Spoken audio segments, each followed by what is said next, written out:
They say true love can survive any storm, but Andrew Whitmore never believed he'd abandon his pregnant wife and lose everything he once cherished. 5 years passed in quiet agony until the day Lillian Whitmore returned. She didn't come alone. With her stood a bright-eyed boy named Oliver, clutching her hand and harboring secrets that could topple Andrew's carefully rebuilt empire. In this extraordinary tale of betrayal and redemption, fortunes change in the blink of an eye. Hearts are torn between regret and longing, and a mother's determination reshapes destinies. Brace yourself for an emotional roller coaster of wealth, power, and family secrets. Andrew Whitmore was born into wealth. His father, the formidable Richard Whitmore, was an oil magnate in Texas, known for his stern face and unyielding principles. Andrew grew up watching his father bend the world to his will, closing deals, shaping markets, and snapping up real estate as though it were candy.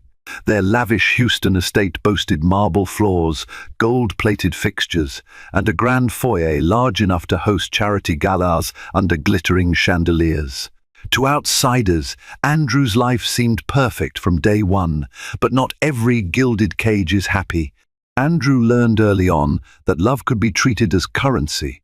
His parents' relationship was cordial yet sterile, filled with handshake agreements rather than shared laughter.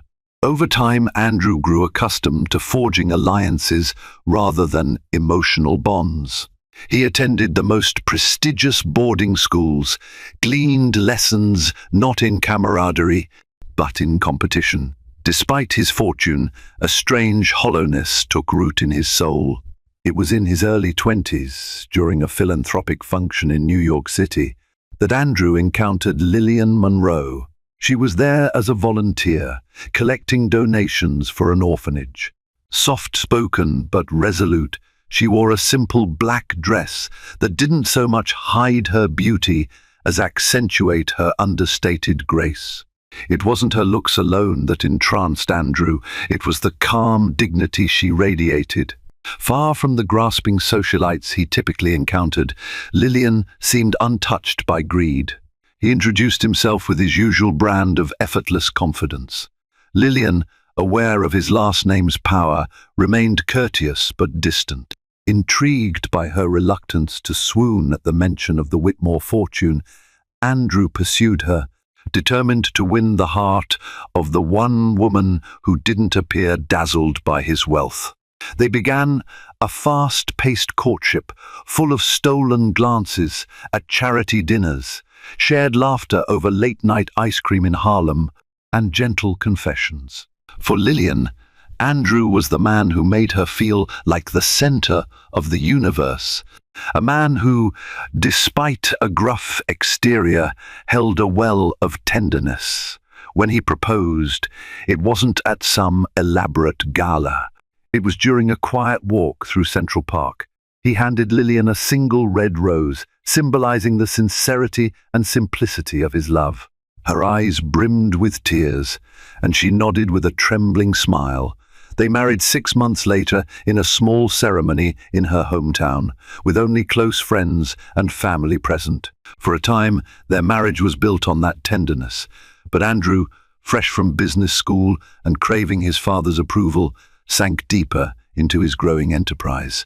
Long hours in glass-walled offices took him away from Lillian's side. When she tried to talk to him about needing emotional support, he'd offer extravagant gifts instead: diamond necklaces, designer gowns, expensive vacations. Initially, she accepted these gestures, hoping they meant something deeper.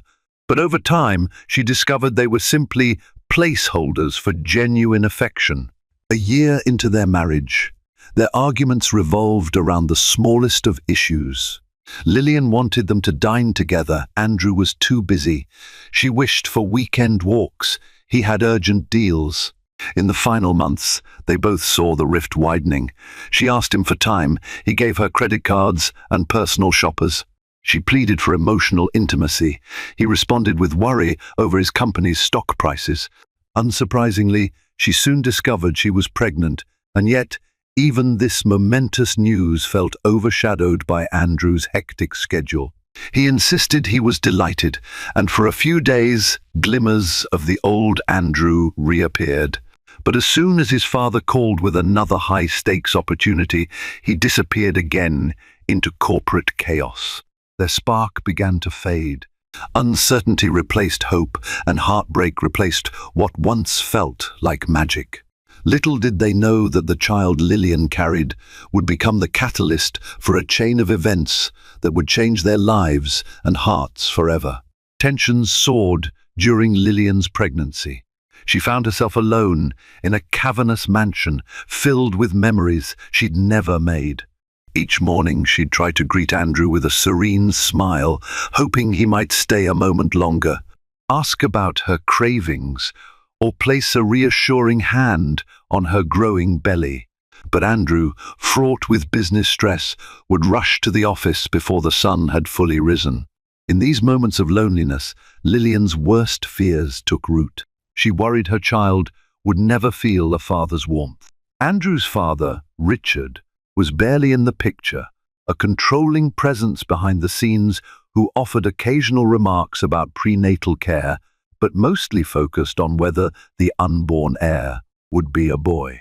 Lillian would overhear staff whispering that the old Whitmore patriarch simply wanted an heir to groom for future business expansions. In her 7th month, Lillian tried to reach Andrew at the office after feeling faint and nearly collapsing on the kitchen floor.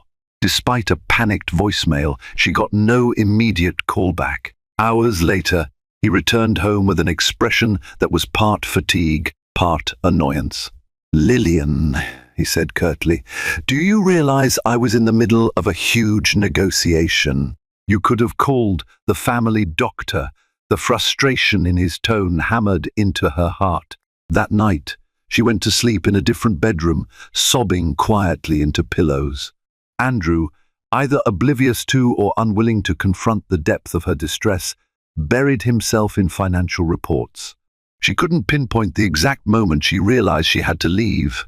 Perhaps it was during a prenatal checkup, watching happy couples cradle each other's hands in the waiting room. Perhaps it was when she looked at her wedding photo and felt only a hollow ache rather than joy. Or maybe it was the day Andrew left for a 3-week business trip in Europe, just as she entered her 8th month. Lillian decided to pen him a letter, one last attempt to clarify her feelings. She wrote late into the night, describing her despair at feeling more like an accessory than a wife. She expressed her longing for emotional support and the fear that their child would grow up in a cold, unloving home.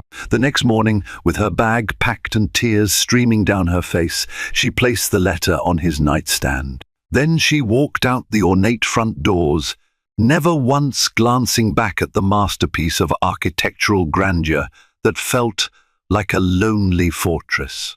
Andrew returned from Europe, thoroughly exhausted yet triumphant about sealing an unprecedented merger.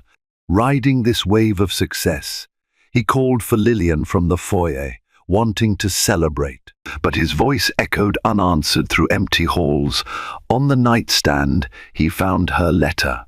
The lines were blurred where her tears had fallen. A pang of regret stabbed him as he scanned her words. She spoke of heartbreak, isolation, and the desperate wish that their child be raised in a warm environment, not in the shadows of business deals. The letter ended with a final statement: "I love you, Andrew, but if you can't love me enough to be here, let me find a path where I can protect our child from neglect. I'm leaving, not because I want to stop loving you, but because I must love our baby more." Shock, guilt, and a flicker of panic warred in Andrew's chest. He tried calling her cell phone, only to be greeted by a disconnected tone.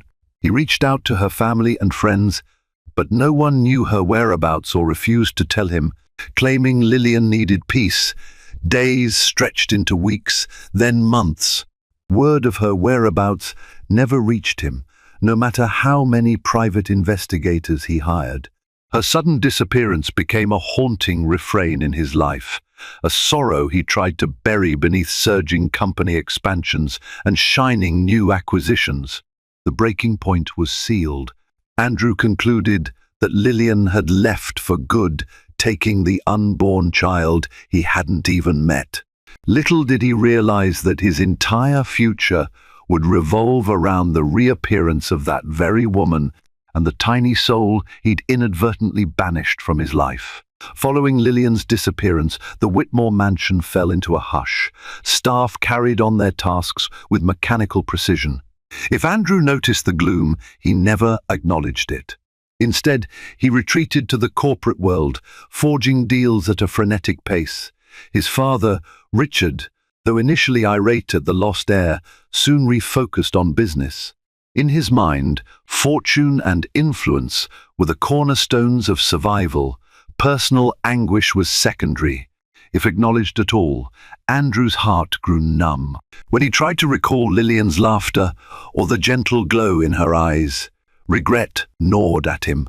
He couldn't extinguish the question, would things have turned out differently if he'd come home that day instead of attending a trivial board meeting? But each time remorse surfaced, he buried himself in a new multi-million-dollar venture, chasing expansions from Miami to Los Angeles. 6 months after her departure, the divorce papers arrived at Andrew's office without fanfare. Given that Lillian's location was undisclosed, her attorney handled everything by proxy. Andrew stared at the documents, uncertain. The details indicated that Lillian wanted no financial support. She wanted no share of the Whitmore estate. In fact, she asked only for a swift, uncontested dissolution. Andrew was left reeling. The cynic in him wanted to see it as her final punishment for ignoring her, but a hidden part of him believed it was an act of mercy, her way of cutting ties so she could raise their child in peace, free from the power plays of the Whitmore empire. Reluctantly, Andrew signed the papers. If Lillian wanted to vanish, he rationalized, maybe that was what he deserved. After all, wasn't he the one who had emotionally abandoned her first? Yet, when the final documents confirmed the divorce, a rush of emptiness overwhelmed him. He tried reaching out to a mutual acquaintance, Jennifer Maxwell, hoping that she might provide a clue. But Jennifer only shook her head, tears brimming in her eyes as she whispered, "She asked me not to tell you anything." Andrew's father had little sympathy. "You're better off without a woman who runs away," Richard snapped. It was the final blow to Andrew's attempts at redemption. He returned to the silent corridors of his own guilt. Day after day he pushed forward, convinced that burying heartbreak under success was the only viable route. In the months that followed, talk among society's elite began swirling around Andrew's single status. Suitors lined up to capture the heart of the newly available Whitmore heir. But Andrew, once a figure of suave charm, turned aloof and unapproachable. He endured a few obligatory dinner dates arranged by well-meaning associates, but found that each forced conversation only deepened his loneliness. Lillian's absence hung in every corner of his life. His business empire flourished. Each new acquisition was lauded as a stroke of genius. Articles in national magazines highlighted his rise to becoming one of the nation's youngest self-made magnates, although the word self-made was something Andrew secretly scoffed at, considering his father's resources. Still, the world admired him. The Whitmore brand soared, and Andrew built a fortress of respect in the corporate arena. Time, as it often does, dulled the immediate pain, but it never truly healed the wound. Andrew told himself it was better to remain unattached, to avoid bringing another person into a lonely life. Though he never spoke of it, regret became his shadow. His vow to cherish Lillian lay in tatters, abandoned like a broken promise on a deserted road. If he dreamt of her at night, waking up breathless and tearful, no one ever knew. The only thing that remained was a question that throbbed in the silent spaces of his life. Where was she? And was she safe? That question stayed with him for 5 years, quietly shaping him into the man he was destined to become. A man who, one fateful day, would stand face to face with the consequences of a past he couldn't erase. Lillian Monroe, who continued to call herself Lillian Whitmore in secret, if only to honor the promise she once believed in, fled to a small coastal town named Fairhaven in Massachusetts. She'd found it by chance on a map, drawn to the idea of a quiet seafront community. Settling into a modest clapboard cottage near the shoreline, she began the precarious journey of raising a child alone. With her mother no longer alive and an estranged relationship with her father, she relied on her own resourcefulness. The day after she arrived, she visited the local library in search of job listings. Fate intervened when the librarian, an elderly gentleman named George Thompson, noticed her swollen belly and tired eyes.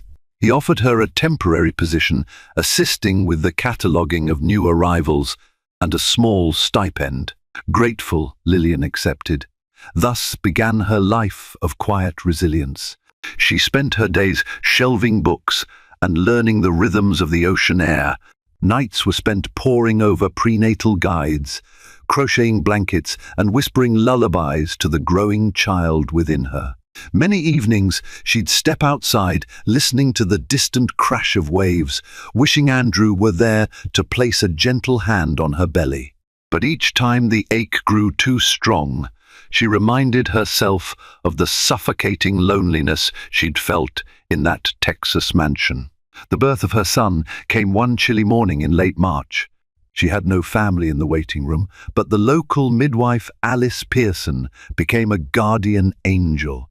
Through every contraction, Lillian remembered the letter she'd left behind. She clung to the notion that she was doing this for her child, determined to offer him a life where love wasn't overshadowed by corporate intrigue. When the baby arrived, Lillian named him Oliver Andrew Whitmore. She sobbed uncontrollably, half from physical exhaustion, half from the wave of maternal love that overwhelmed her. Oliver was a tiny miracle, with Andrew's intense eyes and her own gentle demeanor. And from that moment on, she vowed she would shield him from the cold shadows of the world she once knew. Survival wasn't easy. With hospital bills and scant resources, Lillian turned to every creative skill she possessed. She baked pies for a local diner. She worked part-time cleaning offices after closing hours. She babysat for neighbors who needed a night out, always with Oliver strapped in a carrier by her side. Sleep was a luxury, but her spirit remained fierce. Over time, the quaint Fairhaven community embraced her. When storms battered the coast, neighbors checked in with warm meals. When Oliver's first birthday approached, a handful of local families pooled resources to surprise them with a small party on the beach. While Lillian had no illusions that Fairhaven could shield her from Andrew's or Richard's far-reaching influence forever, she took solace in the sense of family she found among strangers turned allies. In rare private moments, often in the stillness of early morning, Lillian allowed herself to imagine an alternate reality. In it, Andrew was a caring husband, joyfully cradling their newborn, dancing around the living room to lullabies. She'd envisioned the father and son fishing off a dock or opening presents under a Christmas tree. But each time, the images dissolved into the memory of empty stares and missed phone calls. She might have buried her heartbreak completely if not for Oliver. Every day, he reminded her of Andrew in unexpected ways. A tilt of the head, a wry grin, a stubborn determination. And with those reminders came bittersweet comfort, proof that Andrew had given her the most precious gift of all, even if he'd never learned to appreciate it. Had she known what the future would bring, an unforeseen fortune, a confrontation that would upend her life once more, she might have prepared herself differently. But in that sleepy coastal town, with the crash of waves in the background and the scent of salt in the air, Lillian only knew how to do one thing: survive. With Oliver's arrival, each passing day turned into a lesson on resilience. Lillian discovered reserves of determination she never knew she possessed. She'd wake before sunrise, shower and dress in record time, then whisk Oliver off to Miss S. Dawson's modest daycare. The fee was low, nearly half her earnings at the library, but it gave her precious hours to work without worrying about her son's safety. At the library, she excelled at administrative tasks. Within a year, her meticulous nature and warm demeanor earned her a promotion to assistant librarian. She found herself in charge of planning local reading events, children's story hours, and even small community gatherings. No one had ever told Lillian she was incapable, yet deep down, she'd always carried a quiet insecurity from her marriage, feeling overshadowed by Andrew's successes. Now, for the first time, she built her own successes step by step. Oliver grew into a bundle of curiosity, toddling around, eager to explore the shelves whenever Lillian brought him in for a quick visit. Sometimes, the mere sight of him pulling a picture book off the bottom shelf made her heart swell.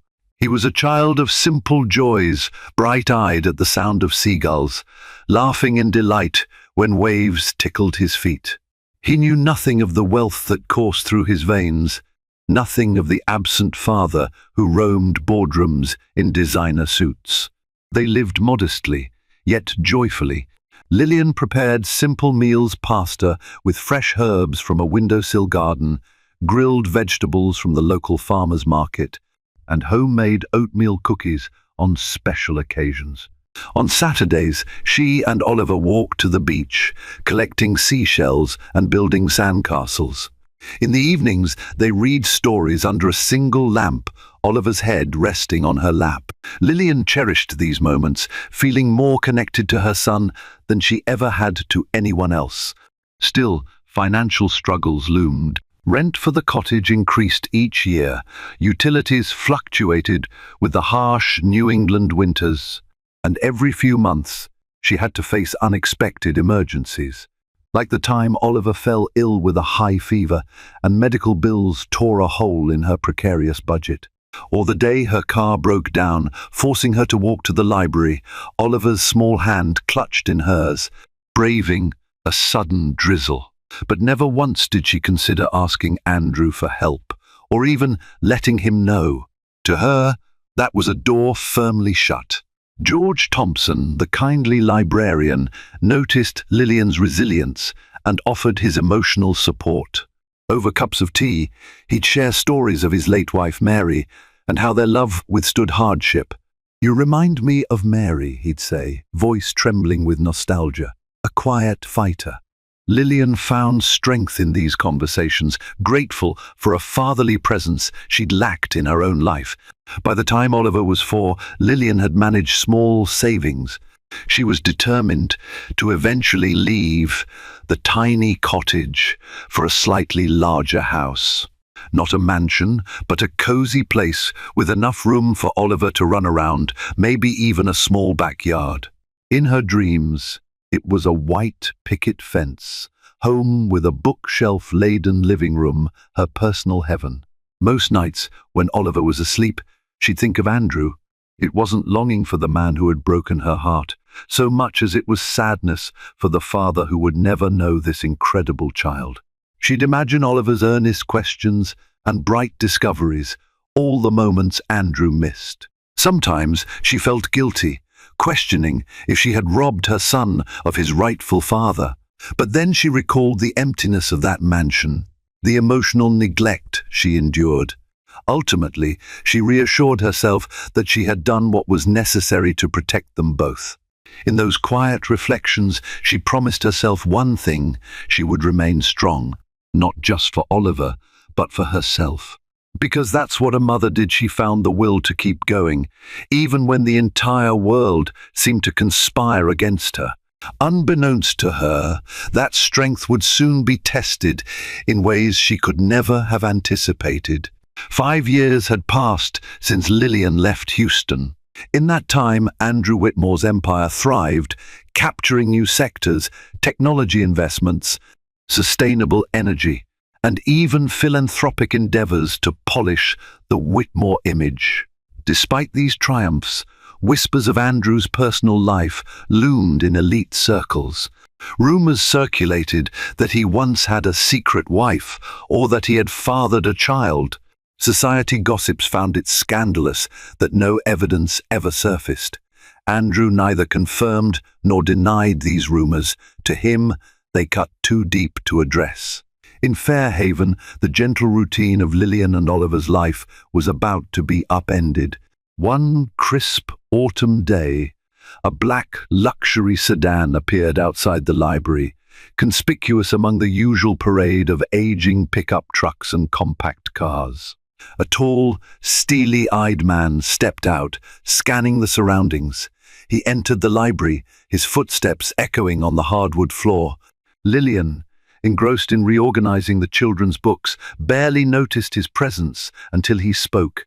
"Miss S. Whitmore," he said quietly, his voice resonating with a kind of practiced politeness that made her heart jolt. No one here ever called her by that name. Slowly, she turned around. He introduced himself as Thomas Jenkins, a private investigator hired to look into properties in the area for a client. But his gaze suggested a deeper motive. Lillian's pulse fluttered with alarm. Could he be working for Andrew, or perhaps Richard? Her immediate thought was for Oliver. Was he safe at daycare? She mustered a cordial smile, replied that she was just Miss Monroe, and tried to dismiss him. Yet Jenkins lingered. He probed gently about her background, her reason for moving to Fairhaven, whether she had any family in Texas. Each question was a push against a locked door. Though Lillian maintained her composure, her anxiety soared. She deflected politely, but Jenkins's eyes flickered, as though confirming an internal suspicion. Afterward, she rushed to pick Oliver up and hurried him home. That evening, her mind whirled with fears. If Andrew had found her, what did he want? And could she possibly stand to see him again after all these years?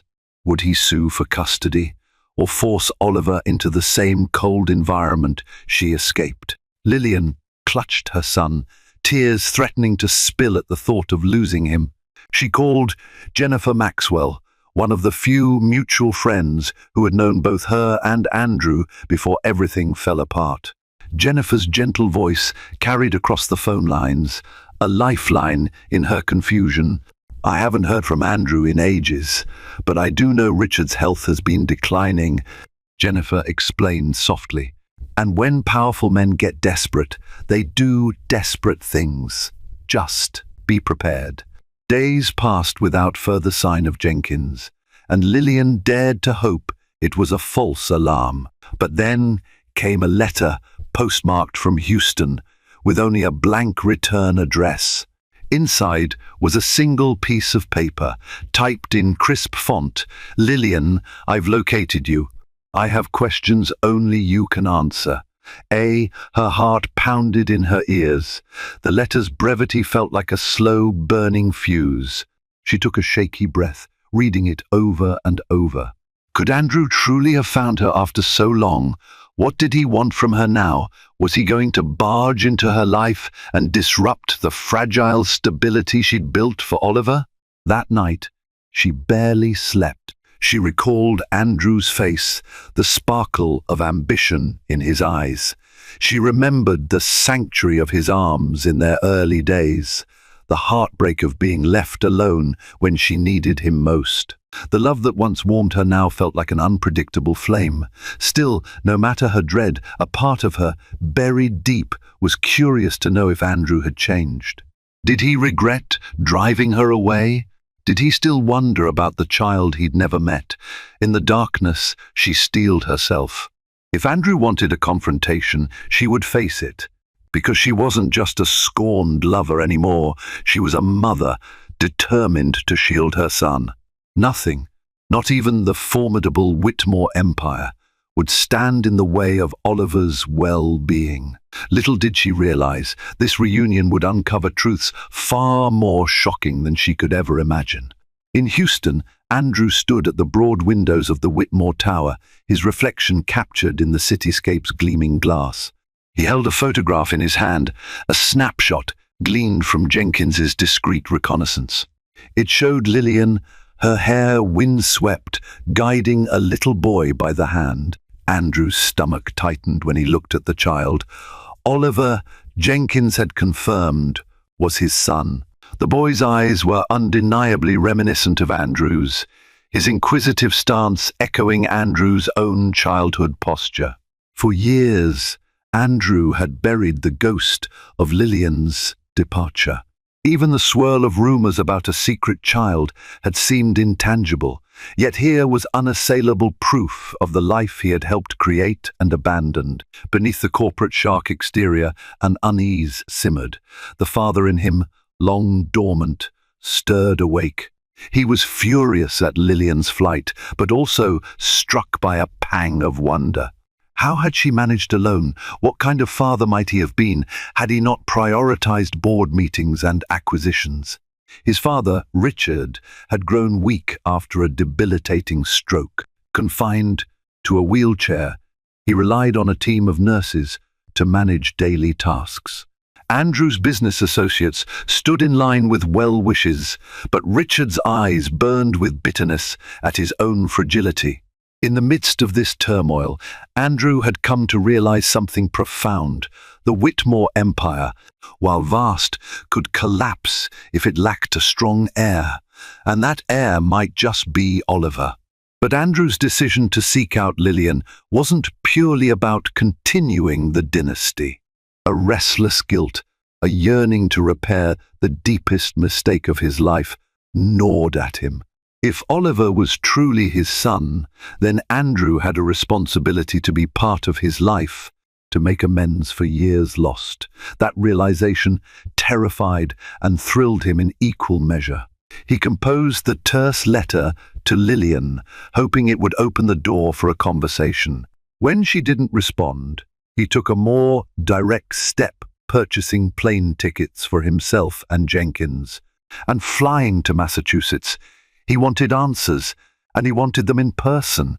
In Fairhaven, Lillian received the news of Andrew's arrival via Jenkins's second, equally short message.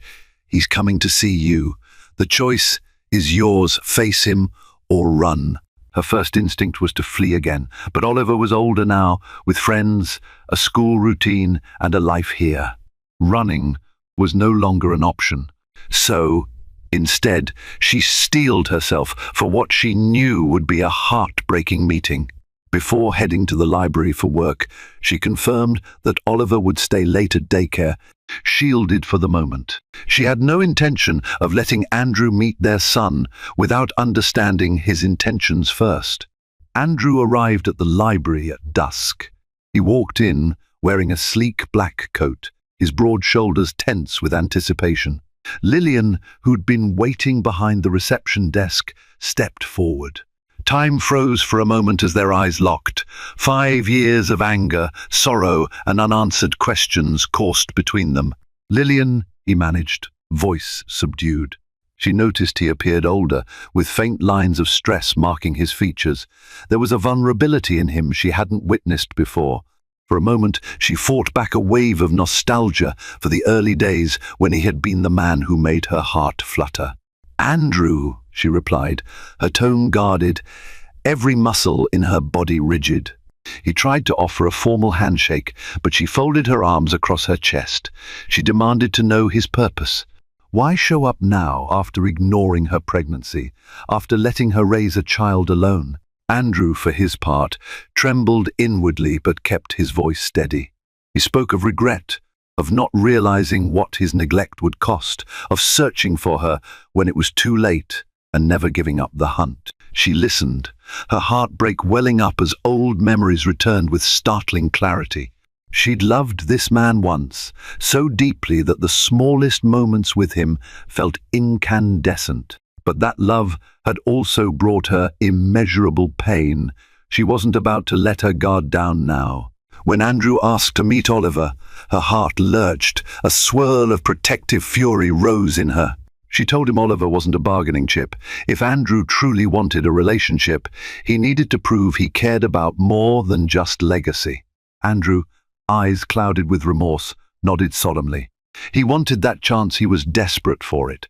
That night, Lillian returned home with tears clouding her vision, uncertain whether to trust Andrew's newfound remorse or fortify her defenses. One thing was clear: fate had intervened yet again, tangling their destinies in ways neither could have foreseen. And before long, a secret fortune and deeper mysteries would unveil themselves, shaking both their worlds.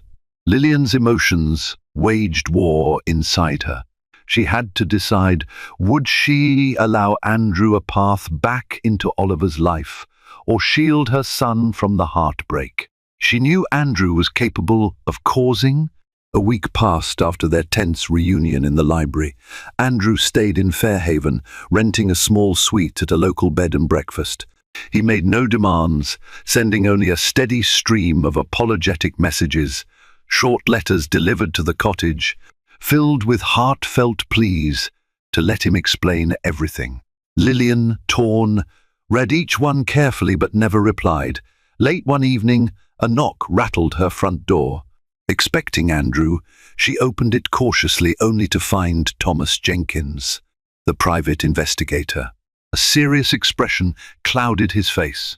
He apologized for the intrusion and asked if she was aware of any inheritance in her name. Confused, Lillian insisted she had no claim to the Whitmore fortune, having signed divorce papers that relinquished any rights. Jenkins hesitated, then handed her a legal envelope. Inside, Lillian found documents that detailed a trust fund in her name. According to the paperwork, after her mother's death, an unexpected stock portfolio had passed to Lillian. It was worth a staggering amount. Her mother, Harriet Monroe, had invested in a fledgling tech company decades ago, a company that had since skyrocketed. The shares, largely forgotten, had been gathering extraordinary interest. Now, Harriet's only child, Lillian, stood to inherit a substantial fortune. The news made her knees buckle. She grasped the doorframe to steady herself.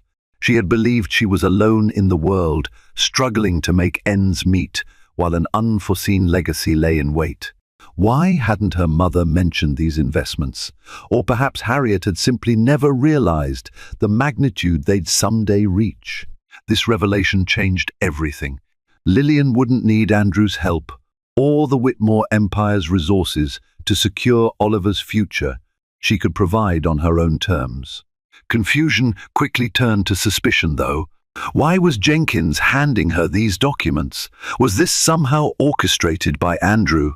The investigator insisted Andrew had nothing to do with the trust.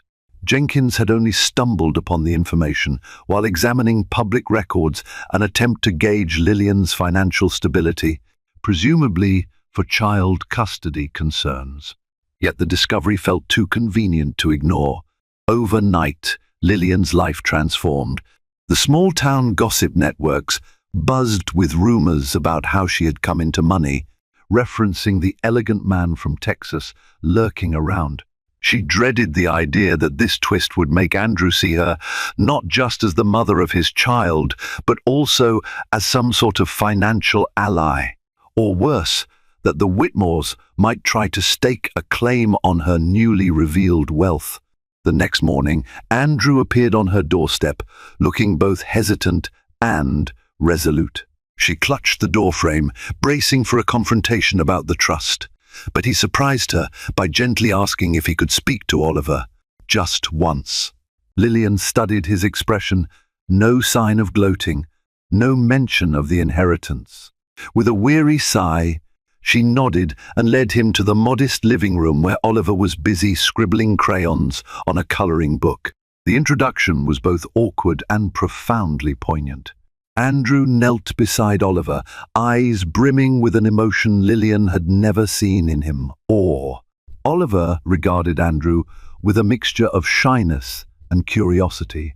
His polite greeting, "Hi, I'm Oliver," made Andrew's breath hitch. That moment was like a window into all the lost years, the fatherly instincts Andrew had ignored for too long. Gradually, Andrew and Oliver began to bond over conversation about superheroes, favorite books, and little jokes that only children find funny. Lillian observed from the doorway, heart twisting. She remembered the bitterness, the nights of sobbing into her pillow, the bone-deep loneliness. Yet she also saw something real passing between Andrew and Oliver, a connection that no wealth could manufacture. As the sun set, Andrew took his leave. Before stepping out, he turned to Lillian, voice trembling with sincerity. "I'm not here for your trust fund. I didn't even know. I wanted to meet my son, to try and be part of his life." She watched his retreating figure, uncertain whether to believe him. A new chapter had begun, spurred by a secret fortune and a father's remorse. But Lillian couldn't shake the feeling that more twists lay ahead, waiting to unravel them both. The days following Oliver's introduction to Andrew were tense but strangely hopeful. Lillian allowed Andrew occasional visits, supervised in the living room or during walks on the beach. Oliver, initially guarded, warmed to Andrew's gentle questions about his favorite stories or the seashell collections he kept in a shoebox. Lillian noticed how Andrew made a visible effort to be present, focusing entirely on Oliver whenever they were together. Still, shadows from the past lurked. Lillian wrestled with conflicting emotions, relief that Oliver now had a chance to know his father, fear that Andrew's presence might reawaken old wounds, and uncertainty about Andrew's sincerity. Was he truly repentant, or was this part of an elaborate Whitmore plan? Everything reached a boiling point when Richard Whitmore unexpectedly arrived in Fairhaven, accompanied by a personal nurse and 2 security aides. It was as though a dark cloud descended upon the quaint town. Lillian heard about his arrival from a neighbor who had seen a limousine parked by the waterfront. A jolt of dread shot through her. Richard had always exerted a chilling influence, dominating Andrew's life. What was he doing here, especially in his frail condition? Andrew learned the news only minutes later, receiving a phone call from his father's nurse. A flush of panic and anger overcame him. The last thing he wanted was Richard scaring Lillian away again.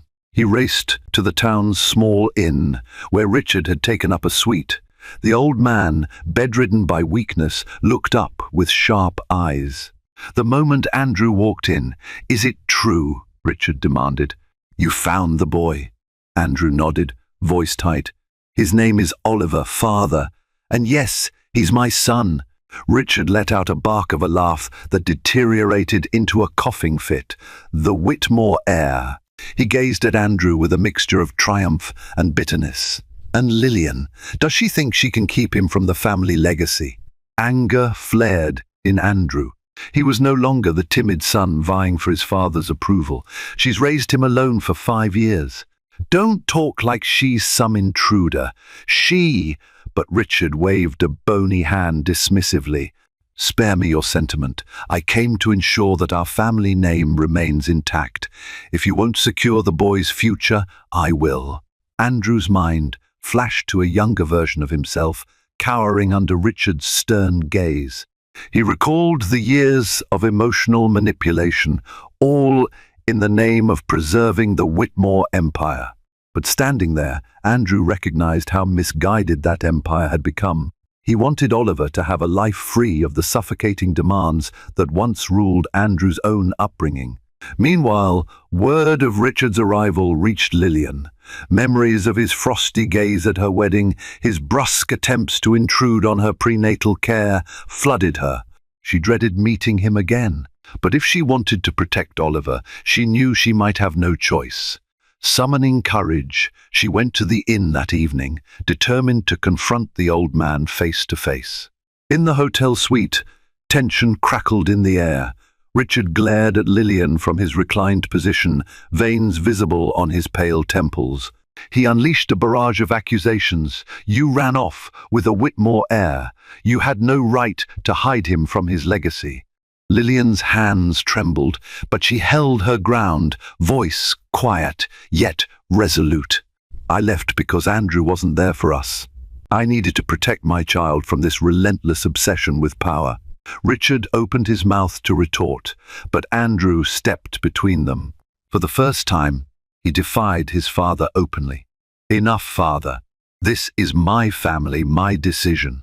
I won't force Oliver into the same cold environment that nearly destroyed me.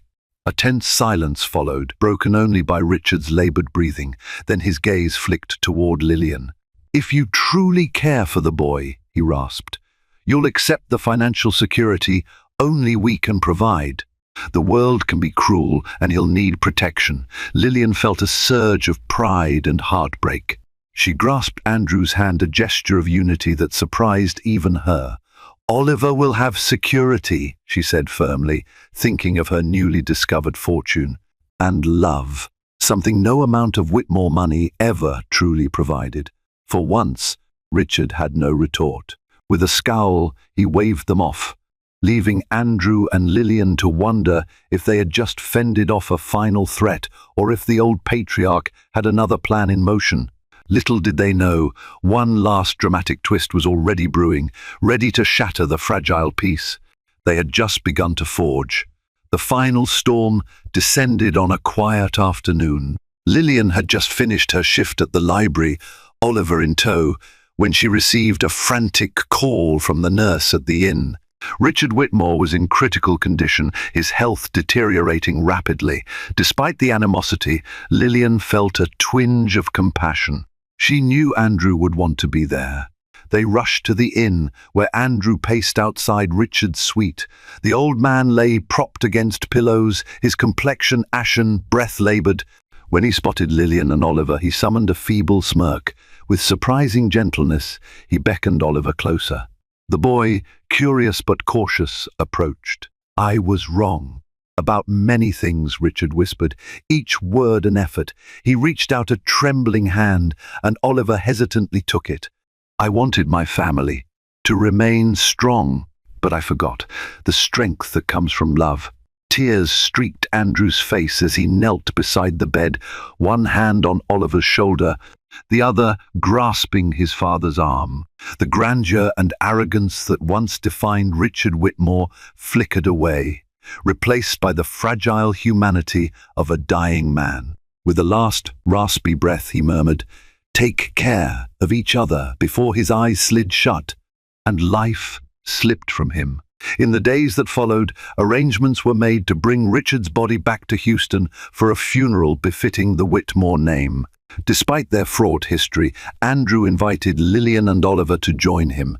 Lillian hesitated but ultimately agreed, if not for Richard, then to support Andrew as he laid the past to rest. They traveled to Texas, Oliver marveling at the skyscrapers and sprawling highways.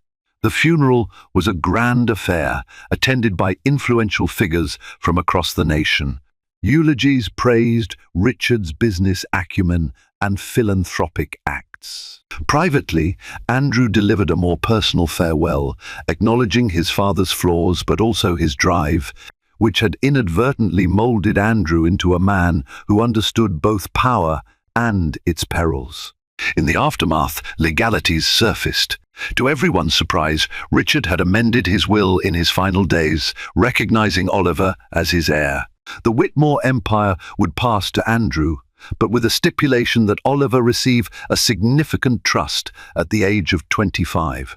Lillian, bracing for a potential legal battle, found Andrew unwaveringly by her side.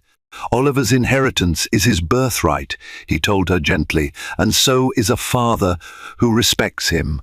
Their bond, once shattered, began to mend with slow determination. Lillian guarded her heart, but she also acknowledged Andrew's genuine transformation. No longer preoccupied with relentless deals, Andrew spent time building a relationship with Oliver, teaching him to fly a kite in the park, guiding him through simple math homework, and reading bedtime stories. The sincerity of these moments chipped away at Lillian's walls. Meanwhile, Lillian's own inheritance loomed, a fortune she'd never asked for but could no longer ignore. In a final twist, the tech company's shares soared again, nearly doubling their value. Overwhelmed by this newfound wealth, Lillian pondered how best to use it. Perhaps she would start a scholarship for single mothers or fund expansions at the Fairhaven Library that had once given her a lifeline. When the time came to leave Houston, Lillian stood with Andrew on the balcony of the Whitmore mansion. They gazed out at the neon skyline, Oliver asleep upstairs, lulled by the hum of late-night traffic. Andrew quietly slipped a small velvet box into Lillian's hand. Inside sparkled the ring he'd once given her, the day he proposed all those years ago. She inhaled sharply, memories flooding back. "I don't expect anything," Andrew said, voice filled with earnest humility. "All I ask is a chance to show you that I can be the husband and father I wasn't before." Tears glistened in Lillian's eyes, heart torn between doubt and hope. In the end, she closed the box gently, placed her free hand over Andrew's, and said, "I'm not ready for that yet. But maybe, someday, we can start again." It wasn't a grand reconciliation or a fairy tale ending, but it was a new beginning, a future rewritten by regret, shaped by second chances, and guided by a love that refused to give up. Together, they returned to Fairhaven, uncertain of the road ahead, but determined to walk it side by side, for Oliver's sake and for their own. Because some fortunes can't be measured in dollars or lavish estates, they're found in the promise of a family pieced back together, stronger than before. Thank you for joining us on this unforgettable journey of heartbreak, hope, and ultimate redemption. Lillian's unwavering dedication to her son, Oliver, proves that the strongest love can flourish even in life's darkest corners. Andrew's profound transformation reminds us that it's never too late to right our wrongs and pursue the family we almost lost. And, of course, Richard Whitmore's final admission shows the power of letting go of control so that a legacy can be built on love, not just wealth. If this story of second chances, secrets, and unexpected fortunes captured your imagination, we invite you to like, share, and subscribe. By spreading the word, you help us bring more powerful tales of hope and perseverance to life. Thank you for watching, and we look forward to sharing our next heart-stirring story with you soon.